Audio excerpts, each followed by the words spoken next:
Hair fall का वजह या कारण चाहे जो हो, लेकिन हमेशा ये याद रखिए कि हेयर फॉल की समस्या हमेशा अंदरूनी होती है।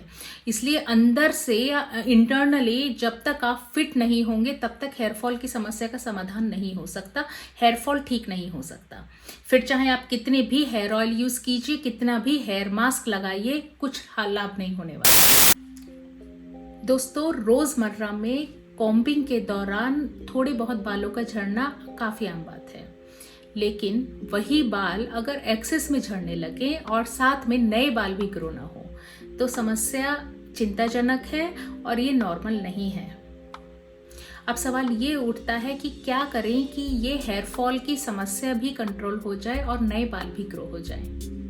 दोस्तों, मेरा प्रयास हमेशा आपके लिए नए वीडियोस लाने का रहता है, नए कंटेंट के साथ आने का होता है और मेरा मकसद हमेशा ये होता है कि बहुत सिंप्लीफाई वे में आपको चीज़ें एक्सप्लेन कर सकूं और आयुर्वेदा से भी धीरे धीरे परिचित करा सकूं। इसलिए ये वीडियो आप एंड तक देखिए, क्योंकि ये आपके लिए और आपके अपनों के लिए बहुत यूजफुल रहने वाला है। अगर आप चैनल पर नए हैं तो चैनल को सब्सक्राइब कर लीजिए, वीडियो को लाइक कर लीजिए, क्योंकि आपका एक छोटा सा लाइक मेरे लिए प्रोत्साहन का काम करता है।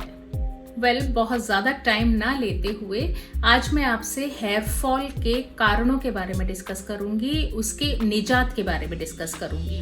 हेयर फॉल का वजह या कारण चाहे जो हो, लेकिन हमेशा ये याद रखिए कि हेयर फॉल की समस्या हमेशा अंदरूनी होती है।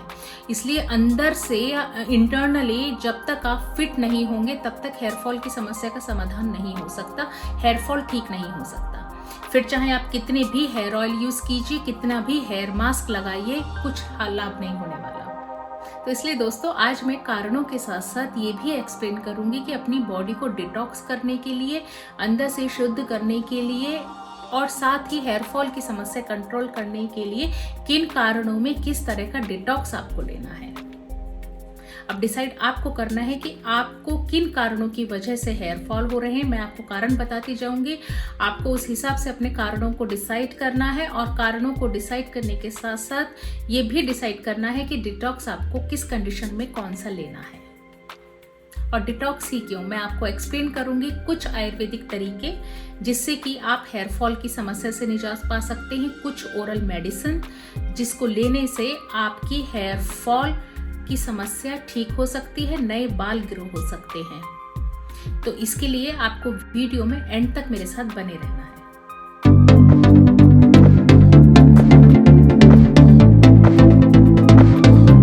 तो कारणों की अगर मैं बात करूं तो पहला कारण अगर है वो है स्ट्रेस यानी टेंशन। वो स्ट्रेस चाहे ऑफिस की हो, परिवार की हो, घर की हो या अन्य कोई समस्या हो या स्ट्रेस हो, तो ऐसे में आपको जो डिटॉक्स आपको लेना है वो है ब्राह्मी चूर्ण या फिर अश्वगंधा चूर्ण। इन चूर्ण को आप रात में 1 गिलास गर्म पानी में मिक्स करके ढक के रख दीजिए। सुबह को खाली पेट आप इस पानी को छान के ले लेना है। दूसरा जो कारण है वो है प्रेगनेंसी या गर्भावस्था। देखिए, गर्भावस्था के दौरान और गर्भावस्था के बाद दोनों ही कंडीशन में हेयर फॉल आम बात है। वजह हार्मोनल चेंजेस होता है। तो ऐसे में अगर प्रेगनेंसी के दौरान हेयर फॉल हो रहा है तो कोकोनट वाटर आप दिन में 1 या 2 बार डेली बेसिस पे ले लेंगे। और दूसरा, अगर प्रेगनेंसी के बाद में हेयर फॉल हो रहा है तो ऐसे में अश्वगंधा चूर्ण को आप 1 चम्मच की मात्रा रात में गर्म पानी में मिक्स करके रख देंगे और सुबह को खाली पेट एज यूजुअल ले लेना है। ये सब जो मैं डिटॉक्स बता रही हूँ, मैं तरीका आपको डिटॉक्स बनाने का वही रहेगा। 1 गिलास गर्म पानी में मिक्स करके 1 चम्मच आप रात में ढक के रख देंगी और सुबह में उसे छान के पी लेंगी। अब इसलिए मैं अलग अलग कंडीशन में सिर्फ पाउडर यहाँ पे मेंशन करने वाली हूँ, तरीका आपका यही रहेगा। तीसरी जो कंडीशन है वो है मेनोपॉज। मेनोपॉज में अगेन हार्मोनल चेंजेस होते हैं, ईस्ट्रोजन की मात्रा कम होने लगती है। तो ऐसे में आप अश्वगंधा का पाउडर एज अ डिटॉक्स ले सकते हैं। अगर आपको एनीमिया है या खून की कमी है तो ऐसे में हेयर फॉल बहुत कॉमन है। तो ऐसी कंडीशन में आपको आंवला पाउडर जो होता है उसकी 1 चम्मच की मात्रा ऐसे ही रात में गर्म पानी में मिक्स करके रख देंगे और सुबह को उसे ले लेंगी। विटामिन सी का एक बहुत अच्छा सोर्स है और साथ ही रिस्पॉन्सिबल होता है आयरन के एब्जॉर्प्शन के लिए बॉडी में। तो जो भी आप डाइट लेती हैं, खाना खाती हैं, उससे ये आयरन को एब्जॉर्ब कर लेता है। और इसके साथ साथ ये रसायन या अमृत माना जाता है हेयर फॉल जैसी कंडीशन में। कंडीशन अगर हेरिडिटरी है, घर में परिवार में अगर हेयर फॉल की समस्या बनी हुई है और आपके हेयर फॉल की वजह भी अगर वही है, तो ऐसे में आप भृंगराज चूर्ण, भृंगराज आपको आराम से पाउडर फॉर्म में मार्केट में मिल जाएगा। ये केश्य माना जाता है, बेस्ट माना जाता है बालों के लिए। तो इसको आप एज यूजुअल उसी तरह से, उसी मेथड से आप डिटॉक्स बना के मॉर्निंग में पी लेंगे।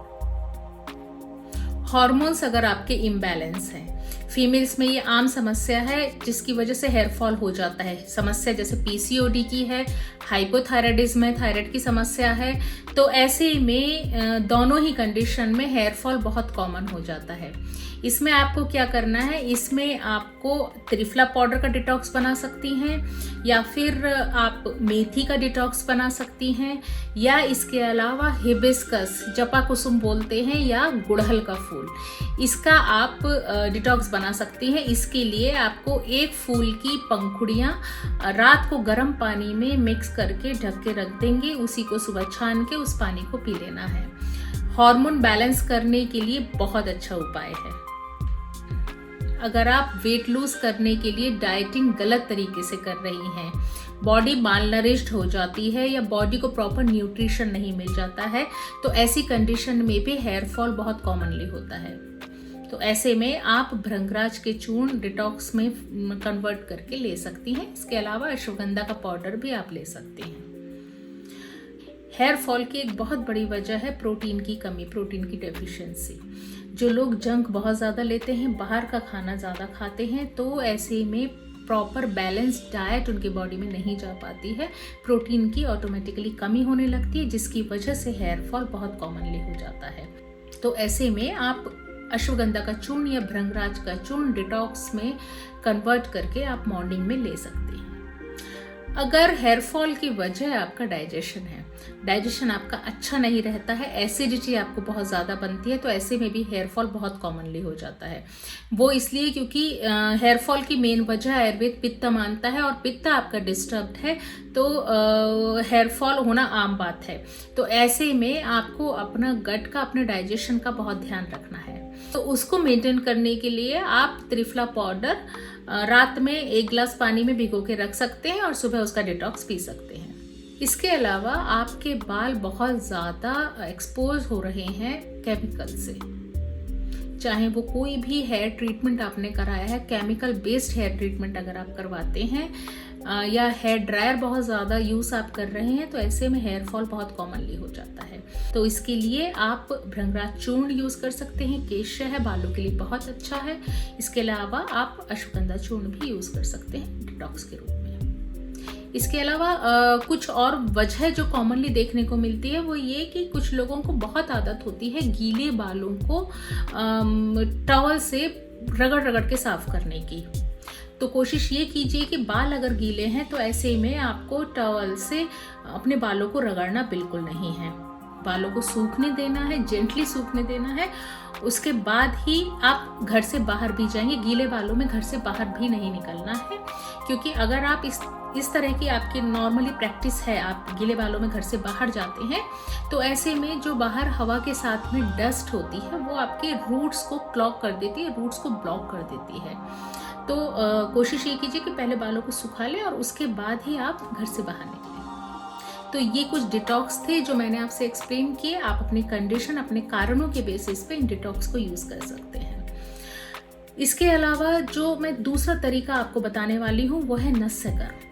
तो नस्य कर्म में मेडिसिन जो है नाक के रास्ते डाली जाती है, और ये मेडिसिन या तो घी बेस होती है या तेल बेस होती है। आयुर्वेद ने नस्य कर्म के लिए कहा है कि नस्य कर्म क्यों किया जाता है, उसके बारे में बताया है कि नासा ही शिरसो द्वारम, चूंकि नाक ही सिर का द्वार होती है, गेटवे होता है। तो ऐसे में सिर से रिलेटेड जो भी समस्याएं हैं, जो भी प्रॉब्लम है, उसके लिए नस्य कर्म बेस्ट है। यहाँ पे मैं आपको नस्य कर्म के लिए कोई भी औषधि यूज़ करने की सलाह नहीं दूंगी। इसके लिए सिर्फ मैं आपसे यही कहूँगी कि अगर आप प्योर गाय का घी आप नस्य कर्म के लिए यूज़ करते हैं, उससे बढ़िया कुछ नहीं है। तो इसके लिए आपको घी को पिघलाकर उसकी 4-4 बूंदे सुबह खाली पेट दोनों नॉस्ट्रिल में डाल लेना है। और ये प्रोसीजर आपको तकरीबन 14 दिन तक करना है। फीमेल्स एक बात का हमेशा ध्यान रखें कि ये प्रोसीजर नस्य कर्म जो है, एक तो पीरियड्स के टाइम पे आपको नहीं करना है, पीरियड्स के बाद आप स्टार्ट कर सकती है, इसके अलावा प्रेगनेंसी में नहीं करना है। दोनों ही कंडीशन में नस्य कर्म को आप अवॉइड करेंगे।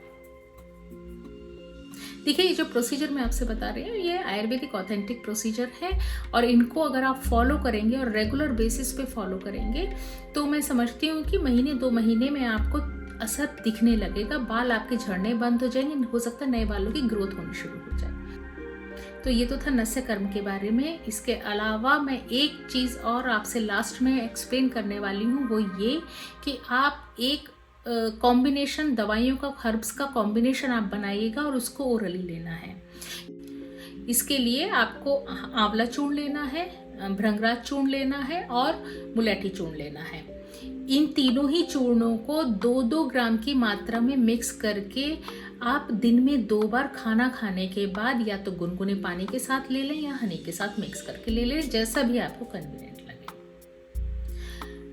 तो यहाँ हेयर फॉल से छुटकारा पाने के मैंने आपको 3 तरह के रास्ते बताए हैं। पहला डिटॉक्स के फॉर्म में, दूसरा नस्य कर्म और तीसरा आपका होता है ओरल मेडिकेशन के रूप में। ये इन तीनों तरीकों से अलग कुछ बातें जो आपको ध्यान रखनी है वो ये कि एक तो कॉन्स्टिपेशन आपको नहीं होने देना है। हमेशा याद रखिए, हेयर से संबंधित समस्या और शरीर में कोई अन्य समस्या हो, हमेशा शुरुआत उसकी गट से या आपके पेट से होती है। तो अपने पेट को हेल्दी रखिए, कॉन्स्टिपेशन होने मत दीजिए, एसिडिटी मत होने दीजिए, हल्का खाइए, बहुत हैवी ना खाएं, गरिष्ठ ना खाएं, मसालेदार ना खाएं और बहुत तला भुना ना खाएं। और अगर कॉन्स्टिपेशन की समस्या रहती है तो ऐसे में 1 चम्मच त्रिफला पाउडर आप रात में गुनगुने पानी के साथ लेके सो सकते हैं। डेली बेसिस पे आप ऐसा कर लीजिएगा। दूसरा, जो शैम्पू आप यूज करते हैं या कंडीशनर यूज करते हैं वो सल्फेट और पैराबेन फ्री हो, इस चीज का आप खास ध्यान रखेंगे। तीसरा, गीले बालों में आप बाहर नहीं जाएंगे। चौथा, पानी की अधिक मात्रा आप पीते रहेंगे, पानी आप अच्छी मात्रा में कंज्यूम करेंगे। और 5वां और लास्ट में, आप कोई ना कोई आयरन सप्लीमेंट जरूर लेते रहेंगे। आयरन सप्लीमेंट हमेशा आपको हेयर फॉल से बचाए रखेगा। तो इन्हीं ज़रूरी पॉइंट्स के साथ में मैं आपसे विदा लेना चाहूँगी, लेकिन उससे पहले एक बात ज़रूर कहना चाहूँगी कि अगर आपको वीडियो पसंद आया है तो लाइक कर लीजिएगा, अपनों के साथ शेयर कर लीजिएगा। चैनल पे अगर नए हैं तो चैनल को सब्सक्राइब ज़रूर कर लीजिए। और इसके साथ एक रिक्वेस्ट मेरी तरफ से आपको ये है कि अगर आपको किसी पर्टिकुलर टॉपिक पर वीडियो चाहिए तो प्लीज़ मुझे कमेंट सेक्शन में वो टॉपिक मेंशन कर दीजिए और मैं कोशिश करूँगी कि उसके ऊपर वीडियो बनाऊँ, एक अच्छे कंटेंट के साथ आपके सामने प्रेजेंट हो। तो चलिए फिर मिलते हैं नेक्स्ट वीडियो में। तब तक के लिए stay healthy, stay happy, take care, bye bye.